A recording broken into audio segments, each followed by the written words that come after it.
5ই আগস্টের পরবর্তী বাংলাদেশের যেই রাজনীতি সম্পূর্ণ ভিন্ন ধারার একটা রাজনীতি আমরা লক্ষ্য করছি। এর বড় কারণ হচ্ছে এই জুলাই গণঅভ্যুত্থানে বাংলাদেশের সব শ্রেণী পেশার মানুষ অংশগ্রহণ করেছিল, যার কারণে মানুষের প্রত্যাশা অনেক বেশি আগামী দিনের রাজনীতি নিয়ে। বিএনপি দুটি বিষয়কে সামনে রেখেই কাজ করছে। আসলে সংস্কারের কোনো সময়সীমা হয় না। সংস্কার কত বছরে শেষ হবে এই ধরনের কোনো টাইমলাইন দিয়ে সংস্কার শেষ করা সম্ভব নয়। আমি মনে করি সংস্কার একটি চলমান প্রক্রিয়া।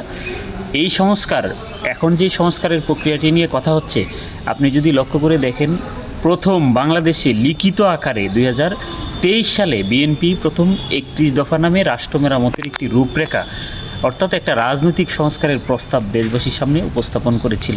সুতরাং বিএনপি সংস্কারের বিরোধী, শুধু নির্বাচন চায়, বিষয়গুলো এভাবে ব্যাখ্যা করার কোনো সুযোগ নেই। এই জন্য আমি বলতে চাই যে সামনের যে রাজনীতি, সেই রাজনীতিতে সংস্কার বিএনপিও চায়, কিন্তু সংস্কারের এখন যেই বিষয়টা খুব জরুরি সেটা আগে দরকার। যেমন নির্বাচন কেন্দ্রিক যেই সংস্কারগুলো, একটা সুষ্ঠু নির্বাচনের সংকট ছিল বিগত 15 বছরের সবচেয়ে বড় সমস্যা। এখন বিএনপি বলতেছে যে সুষ্ঠু একটা নির্বাচনের ব্যবস্থা আগে করা হোক, আর সংস্কার যেই প্রক্রিয়াগুলো চলমান আছে এটা কন্টিনিউ থাকবে। বিএনপিও সংস্কার চায়।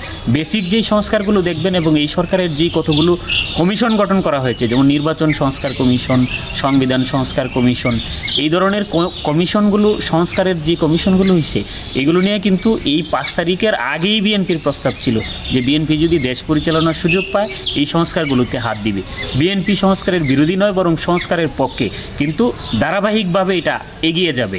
আর একটা অনির্বাচিত সরকার আসলে দীর্ঘমেয়াদী দেশ, গণতন্ত্র এবং সুশাসন কোনোটার জন্যই কোনো সুসংবাদ নয়। এই জন্য একটা নির্বাচিত সরকার খুব বেশি প্রয়োজন। এটা দেশবাসীরও প্রত্যাশা, এবং বাংলাদেশের যেই বর্তমানে আন্তর্জাতিক রাজনীতিতে বাংলাদেশের যে অবস্থান, এখানে একটা স্থিতিশীলতার জন্য একটা নির্বাচিত সরকারের খুব বেশি প্রয়োজন। বিএনপি এই বিষয়টাই গুরুত্ব দিচ্ছে।